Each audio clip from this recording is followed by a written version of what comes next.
रहा हूं उसमें सवाल जवाब अवश्य हो। मेरा विषय है भारतीय आर्य भाषाओं में संस्कृत की स्थिति क्या है। आप लोग रटते चले आ रहे हैं कि संस्कृत ही सब भाषाओं की जननी है, आर्य भाषाओं की। आप रटते आ रहे हैं, हमारे गुरुजन आपको बताते जा रहे हैं कि पहले संस्कृत हुई, फिर प्राकृत हुई, फिर अपभ्रंश हुई, फिर पुरानी हिंदी हुई, नई हिंदी। लेकिन ये सारा मुझे गलत लगता है और मैं उसको प्रमाणित भी करूंगा। आपके सामने एक नक्शा है। ये जो काले रंग की एरिया है, ये आज के भारत की लिंग्विस्टिक या भाषाई स्थिति है। ये काले सब द्रविड़ भाषाएं हैं। ये पूरा इलाका 12-13 जो उनकी भाषाएं फैली हुई हैं। और इसके बाद जो ऊपरी हिस्सा आता है जहाँ पर इंडिया लिखा हुआ है, इस इलाके में मुंडा परिवार की भाषाएं हैं। और ये केवल यहीं तक सीमित हो ऐसा नहीं है। माल्टो और कुरुक्ष नाम की 2 द्रविड़ भाषाएं नेपाल में हैं और मुंडा परिवार की एक भाषा आपके अस्कोटवा राज्य में है। ये आर्यों के आगमन के पहले की स्थिति है। हम इस स्थिति के बाद आर्यों के आगमन के बारे में आते हैं। वो जरा सा यूरेशिया वाला नक्शा लगा दीजिए।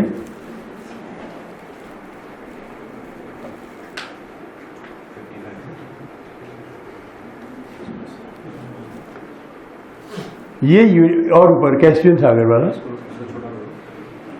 देखो ऊपर को, टर्की से ऊपर वाला हिस्सा।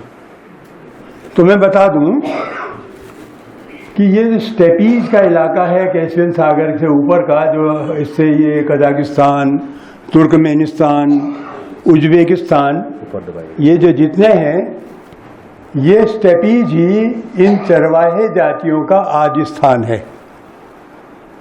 इन चरवाहे जातियों में जिनको आप आर्य कहते हैं, इनका जो मूल स्थान है वो अजरबैजान नाम की जगह है, जो कैस्पियन सागर के बगल में पश्चिम की ओर है। दूसरी बात, माइग्रेशन को हम इस ढंग से लेते हैं कि भगदड़ मची और लोग आ गए, ऐसा नहीं है। ये जातियां आपस में चारागाहों की खोज के लिए एक के बाद दूसरे को धक्का देती रहीं और जो पहली जाति आई वो ईरान में बस गई। उसके बाद जो अगली पीढ़ी आई 50 साल बाद, 100 साल बाद, उसको वहाँ स्थान नहीं मिला तो माइग्रेट हो गई। अब इस माइग्रेशन को हमको एक बात ढंग से सोचना होगा। जो पहली पीढ़ी थी, चरवाहा पीढ़ी, वो आई पामीर से होते हुए पूरे आपके हिमालय के पर्वतीय क्षेत्र में फैल गई और इसको हम लोग खश नाम से पुकारते हैं। खश आर्यों की पहली शाखा है। और इन आर्यों ने जब यहाँ, खशों ने जब आक्रमण किया तो इन्होंने यहाँ के लोगों को परास्त किया और उनको भागने के लिए विवश किया। इसको यदि हम भाषाई स्तर पर देखते हैं तो हिमालय में पश्चिमी इलाके में अधिकतर आर्य भाषाएं हैं और पूरे भारत की ओर यदि हम इधर नेपाल से पूर्व की ओर जाते हैं, आर्य भाषाएं कम होती चली जाती हैं और चीनी, तिब्बती, बर्मी भाषाएं अधिक हो जाती हैं। उसका कारण क्या है कि माइग्रेशन के इस रूट में इन्होंने इनको विस्थापित किया और ये पलायन के लिए बाध्य हुए और जो पूर्व की ओर से ये नहीं पहुँचे तो वहाँ इनको दूसरी स्थिति मिली। दूसरी शाखा फिर आती है। ये शाखा आई, इसको भी ईरान में जगह नहीं मिली और इसने सीधे आगे को रास्ता अपनाया। और इनका रूट क्या है जो मैं समझाऊं, मैं अवेस्ता और ऋग्वेद की तुलना करता हूं तो मुझे लगता है कि अवेस्ता में जो सोम है वो सारे देवताओं को उपलब्ध है, हर एक को चढ़ाया जाता है। लेकिन जैसे जैसे आर्य आगे बढ़ते हैं, सोम कम होता चला जाता है और उसको केवल इंद्र के लिए ही सीमित कर दिया जाता है। यही नहीं, यह भी माफ़ी मांगी जाती है कि हे इंद्र, सोम का अभाव हो गया है, इसलिए हम आपको उसके बदले ये रस चढ़ा रहे हैं। तो हमको ये देखना होगा कि सोम का जो रूट है, वो जो नशीली दवा है, जो उत्साह प्रदान करने वाली वनस्पति है वो कहाँ से कहाँ पहुँचती है। ये यहाँ बसे और इन्होंने, आर्यों ने पंचनद प्रदेश में अफगानिस्तान से लेकर आगे के इलाके में अपना कब्जा किया और यहाँ वेदों का जो कुछ उनका सारा वर्णन आता है अफगानिस्तान के आसपास का आता है, उनका अंकन हमें ऋग्वेद में मिलता है। लेकिन जो थर्ड रेस आई, बहुत कालांतरल के बाद आई, वो आर्यों की एक शाखा थी जिसने अन्य आर्यों को विस्थापित किया। हम वेदों की और संस्कृत की बात करते हैं, वो यहीं पर आती है। वेदों में और अवेस्ता में और हमारी भाषाओं में जो एक तारतम्य है, ये नए आगंतुक आर्यों की भाषाओं में नहीं है। आप देखेंगे री का उच्चारण नहीं जानते थे। जो संस्कृत वाले थे वो री का उच्चारण नहीं जानते थे, वेदों में था री, शायद मैं भी उच्चारण नहीं कर पा रहा हूँ, तो री का शब्द वहाँ था वेदों में, ये उसको नहीं जानते थे। तीसरा, वेदों में आई, आउ, ऐ, औ जो तत्व थे वो संस्कृत वाले नहीं जानते थे। इसके अलावा आप देखेंगे मूर्धन्य श का उच्चारण हम शब्दकोश में देखते हैं, मूर्धन्य श का उच्चारण नहीं कर पाते और ये भी नहीं कर पाते थे। तो वो देखा विद्वानों ने। लेकिन एक बात बताओ, जो वेदों के साथ है वो हमारी लोक भाषाओं के साथ भी है। कौन शब्द आपको मिलेगा, आपको ये भी मिलेगा कालो, बहुत काला, ये वेद में मिलेगा, संस्कृत में नहीं मिलेगा, हिंदी में नहीं मिलेगा। लेकिन हमारी लोक भाषाओं में इससे यह स्पष्ट होता है कि जो नवागंतुक आर्य आए, इन लोगों ने पूर्ववर्ती आर्यों को वहाँ से धकेला और ये पूर्ववर्ती आर्य तो आपके पूरे इलाके में फैल गए। आप उदाहरण देखिए, जो हमारी कथाएं इसको रिफ्लेक्ट करती हैं, गंडकी को पार करने वाला, जनकपुर को पहुंचाने वाला पहला व्यक्ति विश्वामित्र है। वो आदिवासी इलाका था, आदिवासियों को उन्होंने कब्जा किया, उससे पहले नहीं पहुंचे। अगस्त की कथा ये माइग्रेशन, राम की कथा ये साउथवर्ड मार्ग उसको सिद्ध करती है। तो इस हिसाब से ये लगता है कि ये जिनको संस्कृत भाषी आर्य आए, जिन्होंने इस पश्चिमी पंजाब में अपना कब्जा किया, जिन्होंने यहाँ तक्षशिला की स्थापना की और एक विशिष्ट भाषा का विकास किया, उनका इन आर्यों के साथ सीधा कोई संबंध नहीं था। सबसे बड़ी बात यह है कि ये नवागंतुक आर्य वेदों का अर्थ नहीं जानते थे और इसीलिए इन्होंने कहा अग्नि मीढ़े पुरोहितम, ऋग्वेद का पहला मंत्र है। तो वो कहता है यास्क, इसको ऐसे ही बोला जाना है। आप वन्यम आना ही कह सकते हैं, आना ही वन्यम भी कहते, क्योंकि आपकी लैंग्वेज है। लेकिन अग्नि मीढ़े पुरोहितम को दूसरे ढंग से नहीं कह सकते। और दूसरी बात ब्राह्मणों ने क्या की, उन्होंने कहा वेद के मंत्र को पढ़ जाइए, जैसे पढ़ना वैसे पढ़ दीजिए, अर्थ के बारे में नहीं पूछिए, क्योंकि मंत्र का जो अर्थ होता है उसको उच्चारण से ही मिल जाता है, उसके अर्थ की कोई अपेक्षा नहीं। कारण क्या था, माँ साहब को कुछ नहीं आएगा, अरे इसको घोट ले कहेंगे। तो इस ढंग से मैं देखता हूँ तो मुझे लगता है कि क्या संस्कृत भारतीय आर्य भाषाओं की जननी है, एक पॉइंट। दूसरा पॉइंट मैं आपके सामने उठाता हूँ, संस्कृत को जननी क्यों कहा गया। कारण यह है कि हम आज के मूल किसी शब्द का मूल फिर संस्कृत में खोजते हैं, क्योंकि लिखित तो कुछ है ही नहीं। दूसरी बात, हम उन भाषाओं को, उन लिपियों को पढ़ना भूल गए थे जो उस जमाने में केरल से लेकर के अफगानिस्तान तक और कलकत्ता तक पूरा व्याप्त थी। आपको बताऊं, बुद्ध के युग से जो हमको लिखा हुआ मिलता है, हमारे सारे शिलालेख, सारे दान पत्र केवल शुंग काल को छोड़कर और गुप्तों से पहले के, गुप्तों के बाद के युग को छोड़कर एक भी अभिलेख आपको संस्कृत में नहीं मिलता। अशोक के शिलालेख देख लीजिए आप, मैं यदि जलता है तो मैं आपको बताता हूँ। आ रहा है, या दिखाइए तो इसको, मैं टाइम भी नहीं लेना चाह रहा हूँ ज़्यादा, मैं चाह रहा हूँ आगे वाले। ये देखिए, ये अफगानिस्तान का इलाका है और यहाँ पर शाहबाजगढ़ी और मानसेहरा है। ये उड़ीसा का इलाका धौली और जौगढ़ है। ये गिरनार का इलाका है और ये केरल कर्नाटक की सीमा पर ब्रह्मगिरी का लेक है। आप नहपान का शिलालेख है और हेलियोडोर जो यूनानी था उसका शिलालेख है विदिशा में। आप पाएंगे जो सबसे बड़ी बात लगती है कि पूरे हिंदुस्तान में उस समय एक ऐसी भाषा थी जिसको आज की हिंदी की तरह सब समझते थे, इसमें कहीं संस्कृत नहीं थी। यदि हम उस भाषा को जानने वाले होते तो हमें ये कहने की आवश्यकता नहीं होती संस्कृत हमारी आर्य भाषाओं की जननी है। दूसरा पॉइंट मैं आपको बताऊं, भाषा की आपको बताऊं, उसमें है का भाषा का संस्कृत प्रेम चाहिए साथ। अब देखिए, भाषा और संस्कृत, जिन्होंने लिखा भाषा और संस्कृत, भाषा माने जन भाषाएं, संस्कृत माने पढ़े लिखे संपन्न लोगों की भाषा।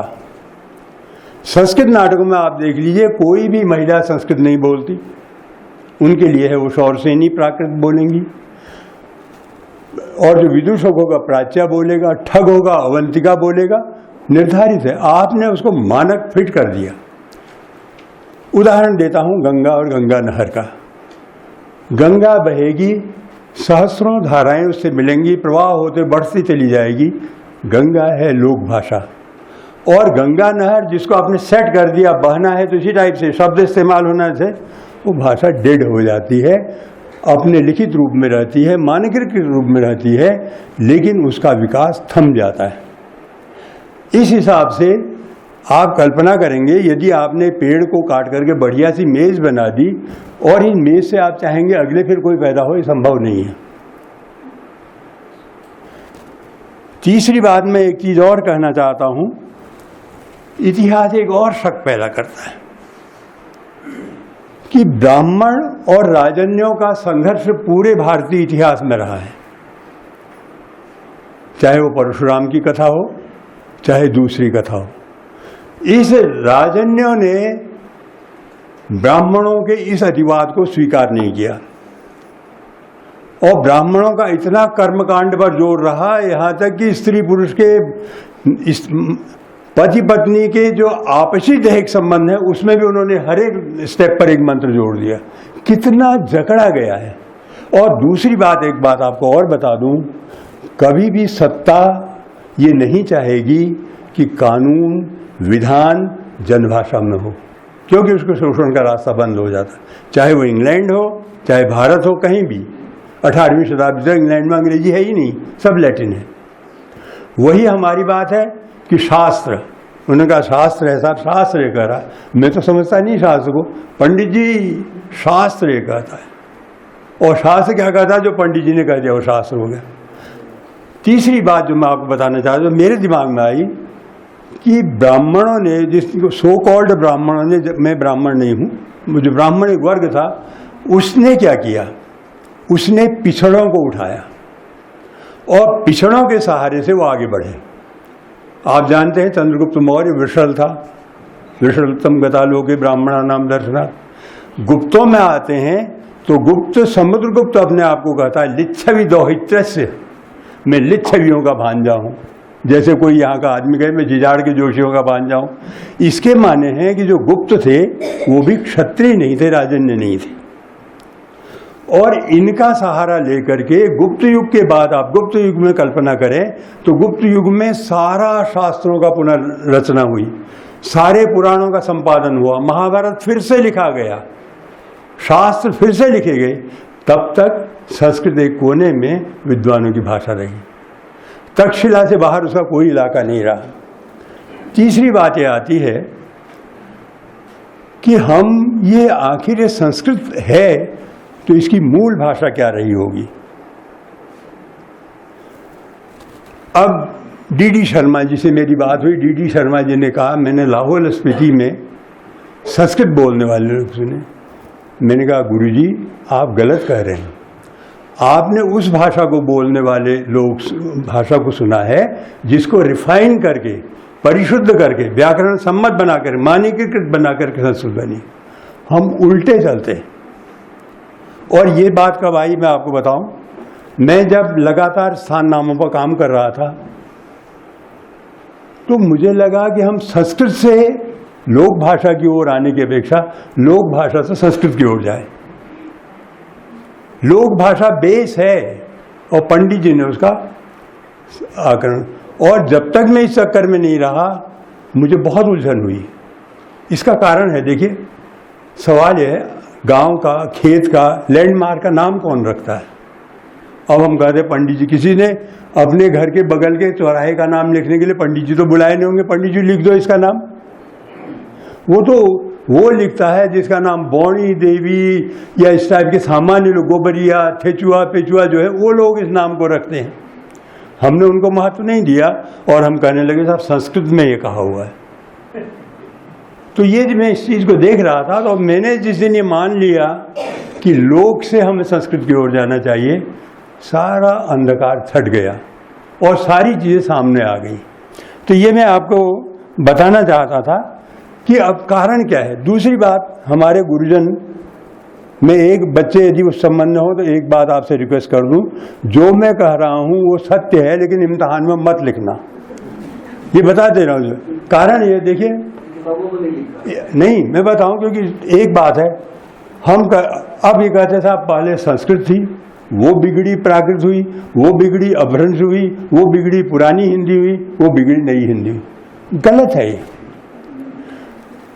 हम लोग पढ़ते नहीं हैं। पाणिनि के जमाने में भी अपभ्रंश भाषा थी और उसने, पतंजलि ने उसको आभीरादि गिरह कहा है, अहीर लोगों की भाषा। अभी आपका अंग्रेज हिंदी बोलने लगेगा, अलग भाषा बन जाएगी वो। तो इसको हम नहीं कहते। जिस अब दूसरा है प्राकृत, जिसको आप प्राकृत कहते हैं वो प्राकृत भी जनभाषा नहीं है। पंडितों ने दरबारियों को उन्होंने भाषा को तोड़ मरोड़ के ऐसा बना दिया वो क्लासिकल लैंग्वेज हो गई। उसको समझना इस टाइप से चाहिए था कि जिस युग में जिस भाषा को राजभाषा का दर्जा मिला वो उस युग में राजभाषा रही।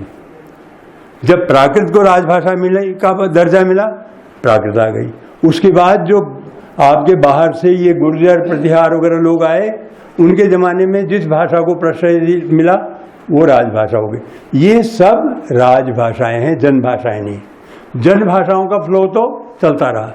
एक चीज़ मेरे भाषाओं के विकास में मेरा फिर इतिहास वालों से विरोध है, ऐतिहासिक भाषा विज्ञान वालों से, कि भाषा परिवार में चलती है और भाषा का भौगोलिक अंतर जितना होता है उतना ऐतिहासिक अंतर नहीं होता।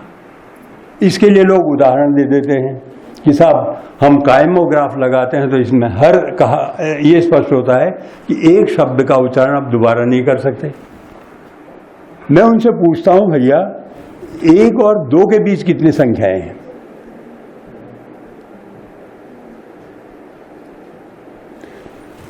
देखिए 1, 2, 3, 4 ना, यदि आप उसको देखेंगे 1.000 लगाते हुए शताब्दियां बीत जाएंगी, आप दूसरी संख्या नहीं ला सकते।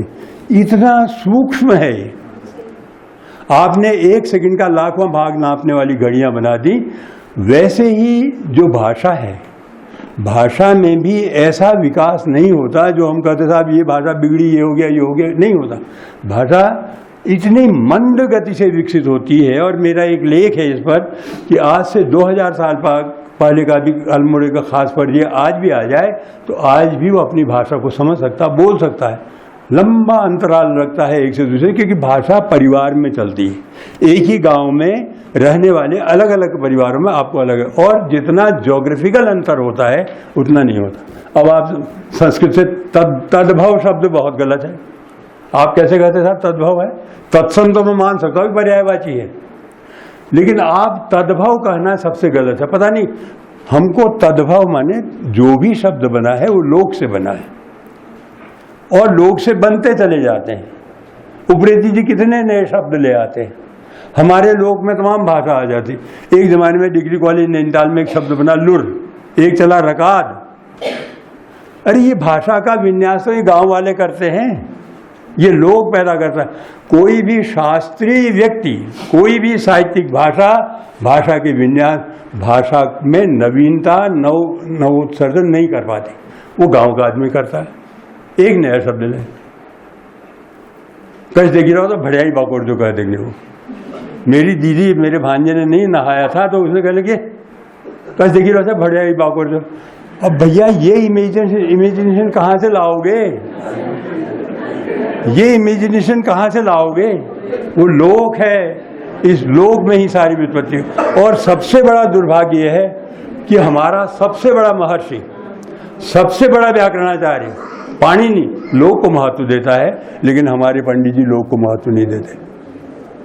पाणिनि लोक को महत्व देता, कहता है कि व्युत्पत्ति, जहां व्युत्पत्ति में लोक को प्रश्रय दीजिए, लोक में आखिर पेड़ होगा, पेड़ का नाम तो वो बताएगा ना। पंडित जी वाली बात नहीं चलेगी, पंडित जी ने तो अंधेर किया है। तो जब मैं इस ऐतिहासिक परिप्रेक्ष्य में इसको देखता हूँ तो मुझे सारी रूट मालूम होते हैं कि हम यहाँ से उतरे, सॉरी मुझे आता नहीं है, हम यहाँ ये इस पूरे इलाके से उतरे और यहाँ पर देखें कि आर्यों में और इनमें क्या अंतर है। और अवेस्ता में और ऋग्वेद में इतना आश्चर्यजनक समानता है, सोम होम इतना ही अंतर है। यज्ञ है तो वहाँ यस्ना है, वहाँ अहुर है तो यहाँ इंद्र है।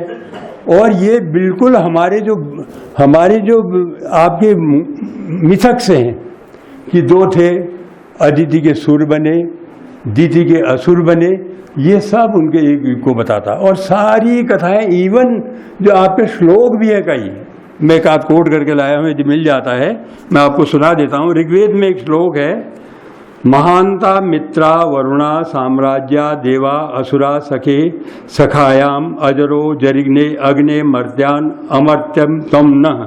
ये ऋग्वेद के 10वें मंडल में 27वें सूक्त का 21वां सूत्र ऋचा है। और अवेस्ता में यही बात आती है, महांता मित्रा वरुणा देवा व अहुरा सखे वे फेदरोई विदात पत्यायवा वास्त्रव्यो अथ च खात्रे दयो शाउनो अशावाव्यो। गाथा 17:4 यस्ना 53:4। देखिए गायत्री एक छंद है, हम लोग भूल जाते। गायत्री में न मालूम कितने मंत्र हैं वेदों में। जो गायत्री है उसको गाथा उन्होंने कहा। और यदि आप अवेस्ता का इससे तुलना करें तो आपके लगेगा कि आर्यों की लगभग स्थितियाँ वही है। और उसको आप जब लोक में लाएंगे आपको लगेगा लोक तो हम वही हैं। मांस सब जगह से गायब हो गया, कुमाऊनी में मांस है, उड़द नहीं है। उसुर शब्द है, उसुर माने जो ब्याने से पहले गाय होती है, संस्कृत में उसरा है। मैं जोशी जी को निघंटु पूरा दे रहा था। आज तो हमारे पास सौभाग्य है कि हम बहुत मालदार हैं। मालदार इस सेंस में सारा इंटरनेट हमारे सामने है, हमको कहीं जाने की जरूरत नहीं है, सारा वर्क है उसमें। तो निघंटु मैंने लोड किया और मैं देखना चाहता कि निघंटु में हमारे शब्द कितने मिलते हैं। कमाल यह है कि जितने द्रविड़ शब्द हैं जो हमारे रीति रिवाज हैं वो आज यहाँ हैं। चुड़ैल साउथ इंडिया से आई है, आपको सुबह सुबह चाय गर्म लगी, चुड़कन वहीं से आया है। तो बिराऊ है जो जिसको शुरू कहते हो, शुरू आया है केरल से। तो ये इनको बात कर रहा हूँ। लेकिन आर्यों की भाषाओं में भी हमको पहली बात माननी चाहिए, लोक प्रथम है। दूसरी बात यह है, किसी भी लिखित भाषा से, मानकीकृत भाषा से नई भाषा का विकास नहीं होता। तीसरी चीज़ ये है कि भाषा के विकास के बारे में जो ऐतिहासिक भाषा विज्ञान है वो उतना सही नहीं है जितना भौगोलिक भाषा विज्ञान है। आप हम मान लीजिए हरियाणा की भाषा और आज की भाषा में अंतर है, गढ़वाल की भाषा कुमाऊनी भाषा अंतर है, सुरयाली में और अल्मोड़ी की भाषा में अंतर है कि भाषा, लेकिन ये जोग्राफिकल अंतर है। आप ये नहीं कह सकते कि सुरयाली से अल्मोड़िया का विकास हुआ, अल्मोड़िया से। तो ये सारी चीज़ें हैं जिनके विस्तार में जाने की है।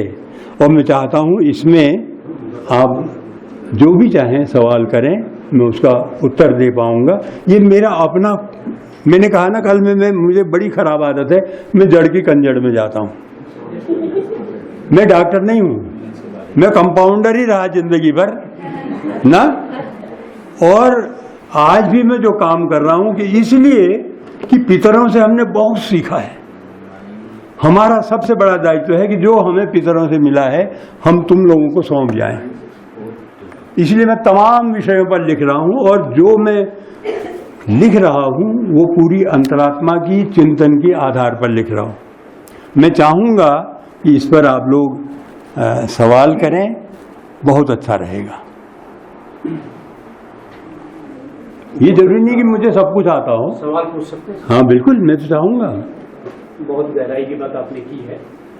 मैं ये पूछना चाहूँगा कि अंग्रेजी में भी कई शब्द हैं। हाँ। जैसे एक कांठा क्लिप, रॉड को रिबाइन कहा गया, या शिमार को मार्श कहा गया, टुक्का को टॉप कहा गया, जैसे एक बार्क है उसको बोकड़ा कहा गया। तो ये शब्द कैसे उसका कारण है, देखिए ना, एक बात बताओ ना, इन सारी भाषाओं को आर्य भाषाएं कहा गया है, और ये माइग्रेशन इसी इलाके से हुआ है। स्टेपीज से ये चरवाहों का माइग्रेशन हुआ, और ये पश्चिम की ओर भी गए, पूरब की ओर गए। तो संस्कृत में और हमारी भाषाओं में नहीं, अंग्रेजी में और हमारी जो लोक भाषाएं, उनमें भी आपको मिलते हुए शब्द मिल जाएंगे। उदाहरण के लिए मिनिमम, मस्त, मैक्सिमम, बोट, बोटेनी। जब एक ही परिवार के हम लोग हैं, जब हम द्रविड़ भाषाओं को यहाँ ला सकते हैं, आपके बीसा बजेड़ को, एड़ी को, बिछाड़ को, राकड़ को, दांगड़ को हम वैदिक ये द्रविड़ भाषाओं से ला सकते हैं। एडम, एडी आपका साउथ इंडियन है। एडी किसलिए साउथ है? स्थलीय देवता है, भूमिया है वो। एडम माने एक घिरा हुआ ऐसा स्थान जिसको पूज्य माना जाता हो। भैया ये मनुष्य कहाँ पैदा हुआ और कहाँ तक भटकता चला जाएगा, कितना लेगा कितना देगा, इसकी अंतहीन सीमा है। इसीलिए कल मैंने आपसे कहा था, कभी मत कहो कि हमारी संस्कृति महान है ना। संस्कृति संस्कृति है, वो केमिस्ट्री के कलर की तरह अलग अलग रंग बदलती है, लेकिन उसका कोई भेद नहीं होता। न कोई नीची होती है न कोई ऊंची होती है, तो घृणित होता है न उच्च होता है।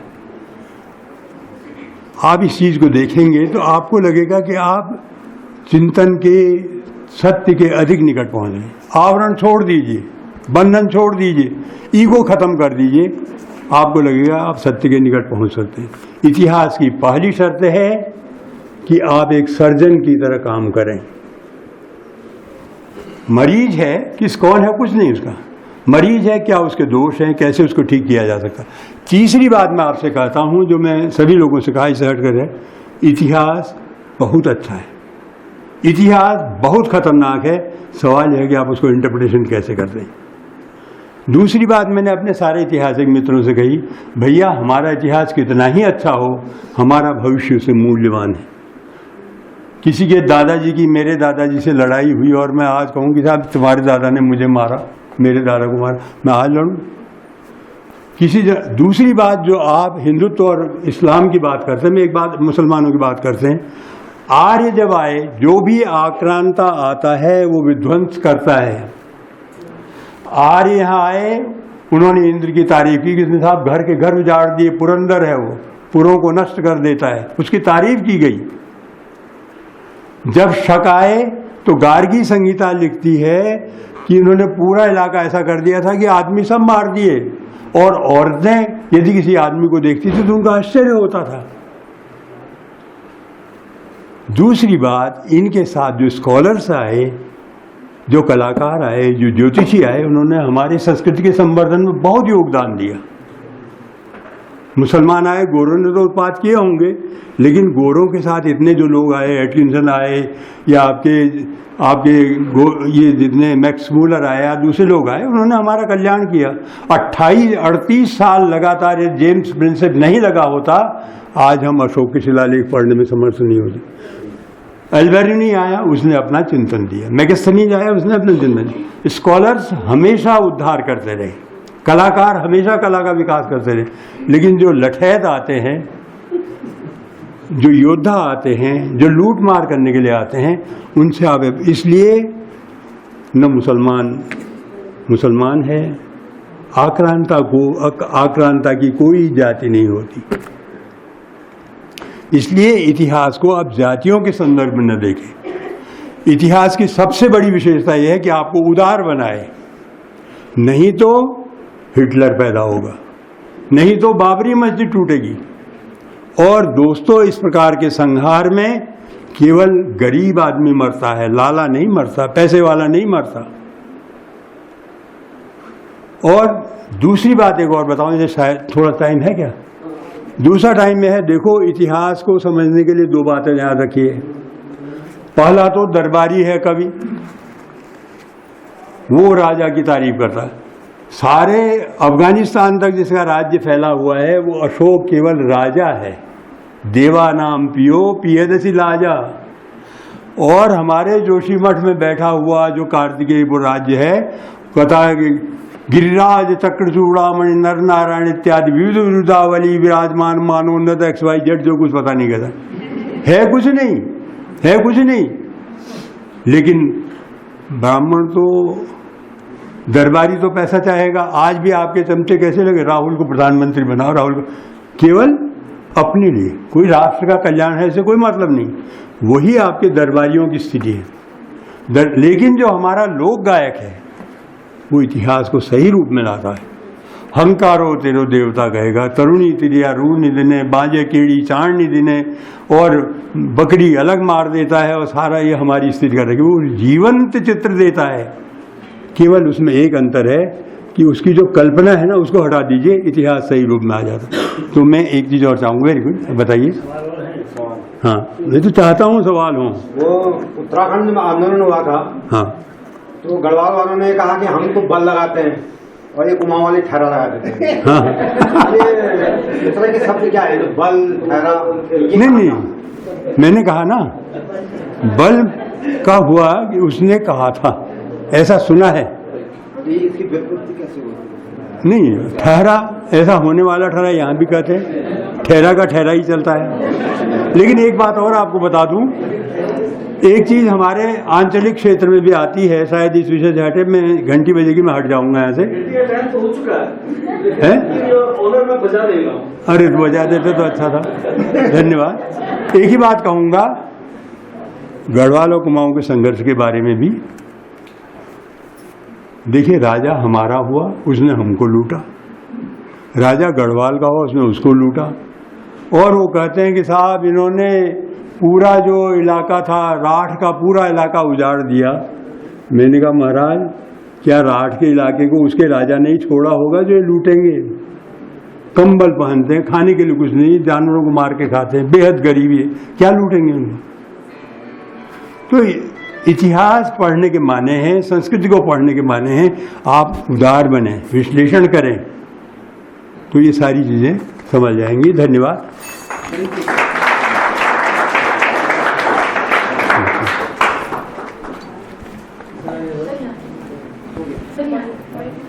पेन, अरे ले बेटा ले ले। हाँ, ये तो मैंने खुद ही लगा लिया था ना, ले बेटा।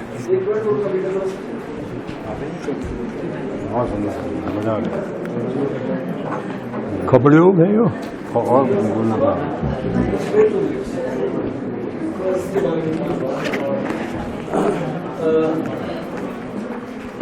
बहुत बहुत धन्यवाद। पहला सेशन जो हमारा था वो बड़ा जोश भरा हुआ था और उसमें बड़ी प्रेजेंट समसामयिक कहते हैं समाज की हमारे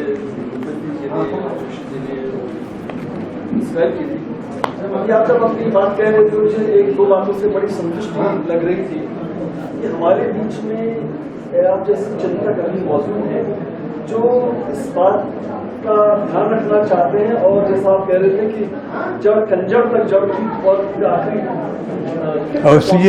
बहुत जरूरी है।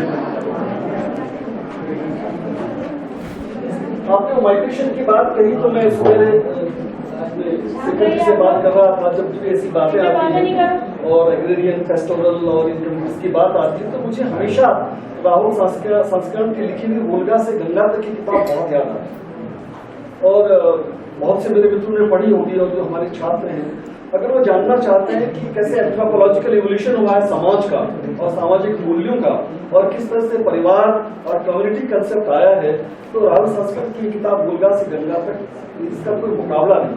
This is one of the best book in the world which explains how the human society evolved. Right, तो वो करें। अच्छा, दूसरी एक आपने बड़ी अच्छी बात कही कि जो भाषा के बारे में थी कि मैं नहीं जानता, मैं साइंस का छात्र हूँ, तो लेकिन कभी कभी मुझे लगता है कि जैसे संस्कृत की जो बात थी, क्यों हम कहते हैं कि संस्कृत से आर्य भाषाएं उद्भूत हुई, मुझे उसका एक कारण लगता है कि संस्कृत है very strong and very well documented grammar. इतना अच्छा ग्रामर शायद किसी और लैंग्वेज के पास नहीं है, ऐसा नहीं है। इसलिए हम ये मान के चलते हैं कि संस्कृत शायद कम से कम आर्य भाषाओं की जननी होगी ही। और एक बात आपने वो भ्रमण वाली बात की थी, बिल्कुल सही बात है कि अगर सामान्य जनता को नियम कानून उनकी भाषा में बता दी जाएंगे तो शासक कभी उसको एक्सप्लॉइट नहीं कर पाएगा, मिसयूज नहीं कर पाएगा। लेकिन फिर जब मैं आप ये कह रहे थे, मुझे बात याद आ रही थी, मुझे ठीक से संस्कृत नहीं आती, हो सकता है कोई संस्कृत वाला उसको अच्छा कहे। एक मंत्र वो कहते हैं कभी ब्राह्मण हमारे, क्या मंत्राधीना देवता ते मंत्रा ब्राह्मणाधीना एतर ब्राह्मणाधीना देवता। मतलब इसका कुछ अर्थ ये है कि मंत्रों के अधीन देवता है, लेकिन मंत्र जो है ब्राह्मण के अधीन है, क्योंकि लैंग्वेज में उसी का कमांड है, राइट। तो whatever he says you have to follow. हमारा संस्कार होता रहा जन्म का, मृत्यु का, पूजा पाठ का, ब्राह्मण क्या मंत्र पढ़ रहा है उसका क्या अर्थ है, हमें इससे कोई मतलब नहीं। लेकिन वो जो कह रहा है तो सही कह रहा हुआ है, वो हमारी जो आस्था वाली बात आप कह रहे थे वो वहां पे लागू होती है। और इसमें कितनी सच्चाई है कि मंत्र ब्राह्मण के अधीन है और इसलिए देवता भी ब्राह्मण के अधीन है। Dr. Paramanand Chaubey remains the only delegate from our institution, completed his PhD Kavivar Sumitra Nandan Pantika Manavan from Agra University. For his debate, his subjects were the Tamil Singh, Vishnujit Pariyar Alvar and Surdas. A proud recipient of National Award in Centenary Vishnu Hindu Sammelan, he has to his credit around six books and 55 articles. During his academic career, he successfully completed 4 major projects funded by university grants धरती को पकड़ के चलने में सही अर्थ आ जाता है। At the same time, producing 7 PhD scholars, a widely known personality known for his enthusiasm to take part in academic gathering, he still fondly misses the profession of teaching though. We welcome you, sir.